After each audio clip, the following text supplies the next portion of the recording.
मुरली अमृत की धारा है धारा, जो देती दुखों से किनारा।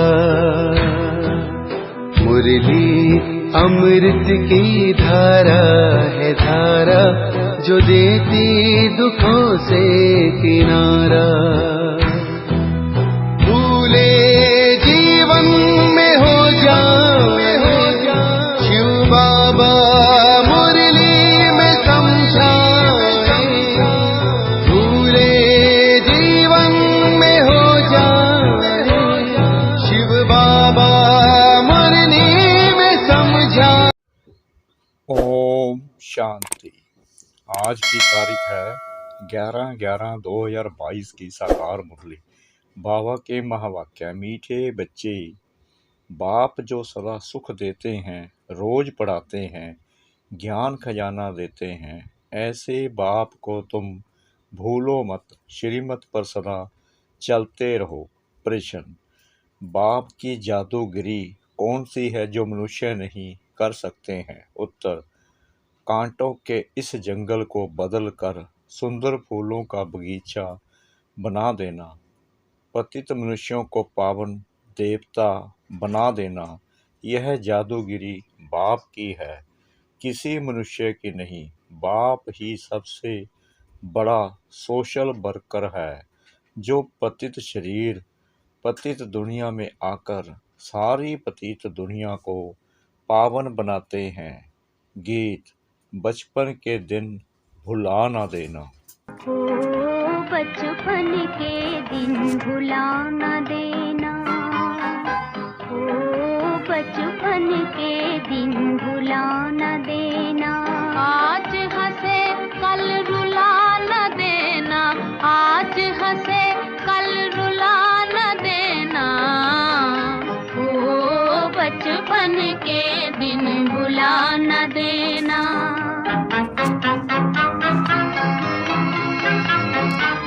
ओम शांति। बच्चों ने अपने लिए गीत सुना। तुम हो माता पिता के मीठे बच्चे। बाप और बच्चों को कहते हैं कि मम्मा बाबा कहकर कल भूल ना जाना। अगर भूले तो बरसा गवा देंगे, परंतु बच्चे सुनते हुए भी भूल जाते हैं, तो भी बाप सहज रास्ता बताते हैं। घर बार गृहस्थ व्यवहार आदि सब कुछ भी छुड़ाते नहीं हैं। कहते हैं गृहस्थी हो चाहे कुमार हो, सिर्फ श्रीमत पर चलने का पुरुषार्थ करो। ऐसे बाप को कभी भूल ना जाओ। बाप उल्हना देते हैं कि कोई बच्चे मम्मा बाबा कहकर फिर कभी अपना समाचार भी नहीं देते हैं। बाप से स्वर्ग की बादशाही लेते हैं, फिर उनको भूल जाते हैं और नरक की जायदाद देने वाले बाप को बहुत खुशी से चिट्ठी लिखते हैं।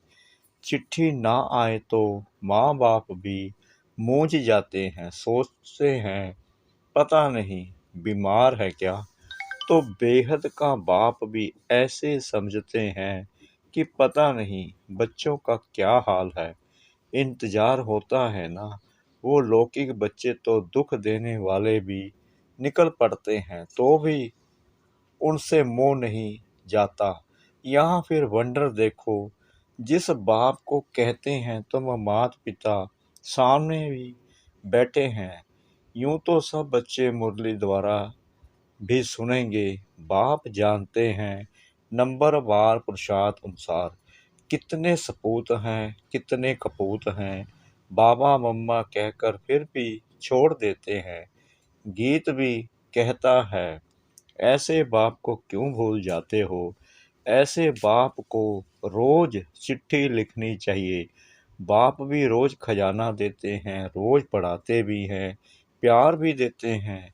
बाप, टीचर, सतगुरु तीनों ही हैं। लौकिक बाप को तो बच्चे चिट्ठी लिखते हैं, गुरु को भी याद करते हैं, परंतु जो सदा सुख देने वाला, सचखंड का मालिक बनाने वाला बाप है, उनको भूल जाते हैं, चिट्ठी भी नहीं लिखते हैं। बाप को फिक्र रहता है कि क्या हुआ, माया ने मार डाला व विकार में ढकेल दिया।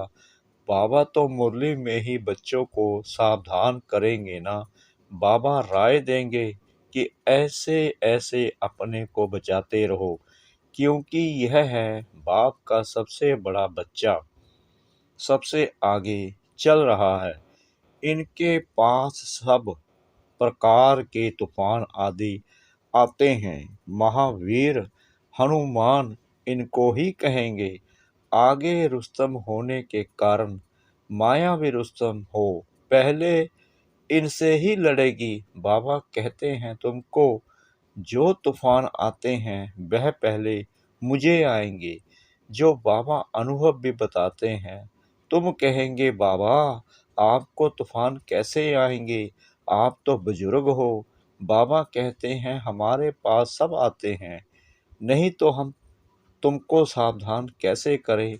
परंतु बच्चे बाबा को बताते ही नहीं हैं। तूफान में गुटखा खाकर डूब मर जाते हैं, अपना पद भ्रष्ट कर देते हैं। इसलिए बाप कहते हैं एक दो को याद दिलाते रहो। बाबा को पत्र तो लिखो, हर बात में एक दो को सावधान करो। माया बड़ी तीखी है, घूसा मार देती है। तुम बच्चे सारी दुनिया के सच्चे सोशल वर्कर हो।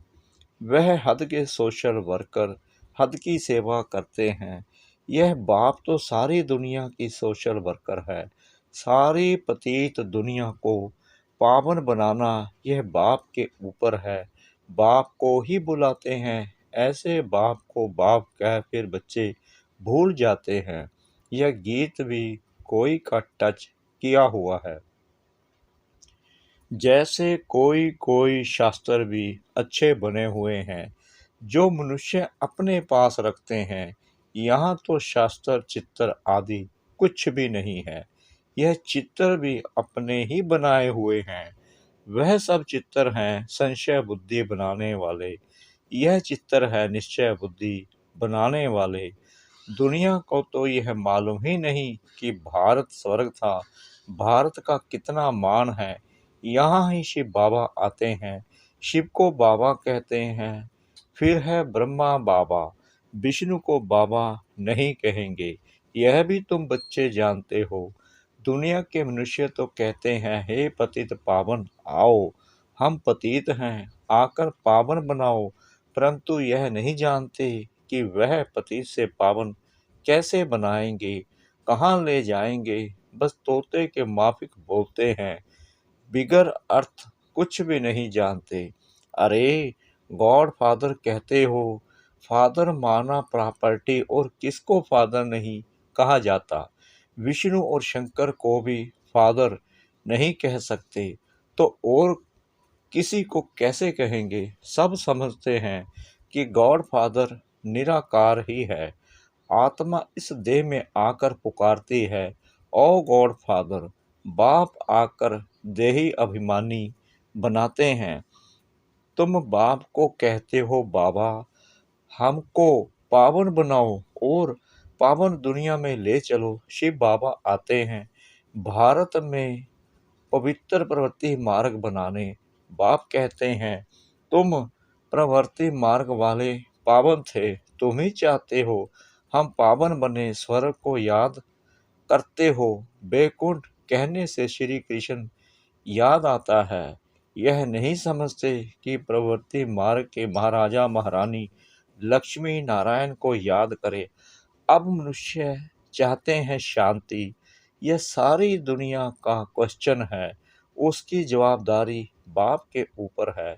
जब भारत नरक हो जाता है तो उसको स्वर्ग बनाने बाप ही आते हैं। नरक फिर कौन बनाते, कब बनाते हैं, यह कोई नहीं जानते। बाप कहते हैं मैं तुमको स्वर्गवासी बनाता हूँ, स्वीट वर्ल्ड में ले जाए, फिर तुमको स्वीट बादशाही में भेज देंगे। ऐसे बाप से तो रात दिन पढ़कर पूरा बरसा लेना चाहिए। वास्तव में रात दिन कोई पढ़ाया नहीं जाता। बाबा कहते हैं सवेरे और रात को 1 घंटा रेगुलर पढ़ो। सवेरे का समय तो सबको मिलता है, 1 सेकंड की बात है, सिर्फ बाबा और बरसे को याद करना है। फिर भी तुम भूल जाते हो, फिर कहते हो बाबा हम क्या करें। याद भी बड़ी सहज है, सृष्टि चक्र का ज्ञान भी बड़ा सहज है। यह है पाप आत्माओं की दुनिया, तुमको पुण्य की दुनिया में जाना है। शिव बाबा को याद करो। गृहस्थ व्यवहार में रहने वालों के लिए भी बहुत सहज है, तो बाप बच्चों को जरूर याद करते हैं। फलाने की कभी चिट्ठी नहीं आती है, क्या हो गया है। वह जब सामने आते हैं तो पूछता हूँ क्या बेहोश तो नहीं हो गए थे। बाप के साथ इतना लब नहीं, पाई पैसा कमाने वाले में लब चला जाता है। बाबा को समाचार देना चाहिए, बाबा हम जीते हैं, खुश हैं, औरों को भी परिचय देते रहते हैं। बाबा तो रोज मुरली में याद प्यार भेजते हैं, बाकी एक एक का नाम तो नहीं लिख सकते हैं, तो बच्चों को भी अपना समाचार देना चाहिए। इस समय सारी दुनिया का मुंह काला हो गया है, उनको बाबा आकर गोरा बनाते हैं। बाबा भारत का मुंह फेर देते हैं, कांटों के जंगल को फूलों का बगीचा बनाते हैं। कैसा जादूगर है, स्वर्ग के बगीचे में भारत ही होता है। वहाँ यह पता नहीं रहता कि हमारे पीछे और कौन कौन आने वाले हैं। समझते हैं बस हम ही विश्व के मालिक हैं। सत्य को कहा जाता है गार्डन ऑफ अल्लाह। फिर जंगल कोई गॉड नहीं बनाते, वह तो रावण बनाते हैं। रावण पुराना दुश्मन है जिसको कोई नहीं जानते हैं। बाबा पूछते हैं तुम किसकी संतान हो। बाबा हम ब्रह्मा के बच्चे हैं, शिव बाबा के पोतरे हैं। शिव बाबा ब्रह्मा द्वारा वर्षा देते हैं, ब्रह्मा द्वारा स्वर्ग की स्थापना कर रहे हैं। तुम बाबा के बच्चे बने ही हो वर्षा लेने के लिए। बाबा कहते हैं याद रखना, भूलना नहीं। कहते हैं बाबा घड़ी घड़ी भूल जाते हैं। अरे तुमको जो नरकवासी बनाते हैं उनको याद करते हो और स्वर्गवासी बनाने वाले बाप को भूल जाते हो। बाप को नहीं भूलेंगे तो बरसे को भी नहीं भूलेंगे। इस समय तो बाबा हाजिर नाजिर है, कहते भी हैं हाजिरा हजूर, वह भी गुप्त है। ऐसे नहीं कहेंगे कि हम उनको देखते हैं। आत्मा गुप्त तो बाप भी गुप्त। आत्मा शरीर में आकर बोलती है मुझे भी शरीर चाहिए, नहीं तो आऊं कैसे। गर्भ में आऊं तो गर्भ जेल में आना पड़े। मैं गर्भ जेल में क्यों आऊं, मैंने कौन सा गुनाह किया है। गर्भ महल तो होता है स्वर्ग में, हम स्वर्ग में आकर क्या करेंगे। स्वर्ग का मालिक तो तुम बच्चों को ही बनाता हूँ। यहाँ सम्मुख बैठकर सुनने से सबको मजा आता है, यहाँ से बाहर जाने से सब कुछ भूल जाते हैं। 21 जन्मों की राजाई लेना और साधारण प्रजा में पद पाना, फर्क तो बहुत है ना। भील लोग रोटला खाते हैं, साहूकार माल खाते हैं। फर्क है मर्तबे का, परंतु दुखी तो दोनों ही होते हैं। स्वर्ग में फिर सब सुखी होते हैं, परंतु मर्तबा नंबरवार है। हमको पुरुषार्थ करके ऊंच पद पाना है, मम्मा बाबा को फॉलो करना है। इस समय श्रीमत मिलती है तो माता पिता को फॉलो करना पड़े। माता पिता तो साकार में चाहिए, शिव बाबा को तो पुरुषार्थ करना नहीं है। मम्मा बाबा पुरुषार्थ कर 21 जन्मों का राज्य भाग्य लेते हैं। फिर जो अच्छा पुरुषार्थ करते हैं वह गद्दी पर बैठते हैं। 8 पास विद ऑनर होते हैं, उनमें आना चाहिए, उनमें नहीं तो 108 में आओ। मार्जिन तो 16,108 की भी है। 16,108 की बहुत बड़ी माला होती है, उनको बैठ खींचते हैं। यहाँ माला जपने की बात नहीं है। बाप तो कहते हैं फॉलो करो। यह ब्रह्मा बूढ़ा पढ़कर पास हो नंबर 1 में जाता है। मम्मा जवान भी नंबर 1 में जाती है। तो तुम पुरुषार्थ क्यों नहीं करते हो? गफलत क्यों करते हो? बाप को पत्र भी नहीं लिखते, याद भी नहीं करते हैं, प्रण भी कर जाते हैं, परंतु बाहर गए खलास हम कह भी देते हैं तुम बाहर जाने से भूल जाएंगे। कहते हैं बाबा हम नहीं भूलेंगे, फिर भूल जाते हैं। वंडर है ना? यह है बिल्कुल नई पढ़ाई जो कोई शास्त्र में नहीं है, कोई समझ नहीं सकते। अब बाबा ने दृष्टि दी है। इस अंतिम जन्म में बाबा सुनाते हैं हम गीता भी पढ़ते थे, नारायण का भी पूजन करते थे, गद्दी पर भी नारायण का चित्र रखते थे। हिस्ट्री सुनाना लक्ष्मी को कैसे मुक्त कर दिया। दुनिया वालों से बड़ा युक्ति से चलना पड़ता है। तुम भी गुप्त रीति बाबा का परिचय देते रहो कि बाप और बरसे को याद करो। स्वर्ग के हैं देवी देवता, इसलिए लक्ष्मी नारायण का चित्र बनाया है। पहले त्रिमूर्ति नहीं डाला था क्योंकि ब्रह्मा को देख बिगड़ जाते हैं, परंतु ब्रह्मा बिगड़ काम कैसे हो? बीके बाप को नहीं देखेंगे तो काम कैसे होगा? बाप कहते हैं गीता में लिखा हुआ है मन मना भव मध्य जी भव, चाहे मुक्ति का व जीवन मुक्ति का दोनों बरसा मैं दे सकता हूँ और कोई नहीं। बहुत समझने की बातें हैं। अमृत वेले उठकर विचार सागर मंथन करना है जरूर। दिन में भल काम करो, परंतु अमृत वेले 4 बजे से 5 बजे तक बैठकर याद करो तो बहुत सुख फील होगा। बाबा स्वीट होम से हम बच्चों को पढ़ाने आते हैं, फिर चले जाते हैं। कहते हैं मुझे याद करो तो खाद निकलेगी। जब सच्ची सोना बन जाएंगे तब पास विद ऑनर होंगे। अगर ऊंच पद पाना है तो पुरुषार्थ से क्या नहीं हो सकता है। बाप फिर भी कहते हैं इस ईश्वरीय बचपन को नहीं भूलना। ऐसे बाप को घड़ी घड़ी याद करना चाहिए। याद से तुम कंचन बनते हो। अच्छा, मीठे मीठे सिखला दे बच्चों प्रति माता पिता बाप दादा का याद प्यार और गुड मॉर्निंग। रूहानी बाप की रूहानी बच्चों को नमस्ते। हम रूहानी बच्चों की रूहानी बाप दादा को श्रद्धा भरी प्रेम भरी नमस्ते।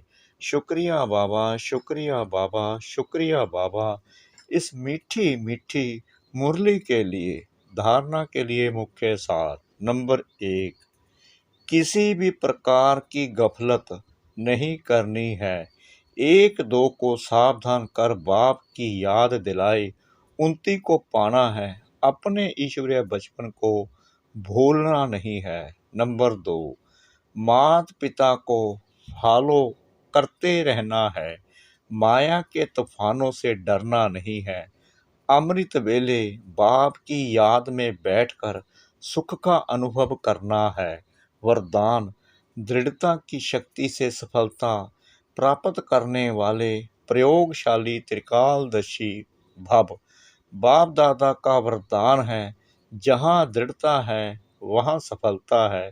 तो दृढ़ता से कोई भी गुण व शक्ति के प्रयोग का प्रोग्राम बनाओ और पहले स्वयं में संतुष्टता का अनुभव करो।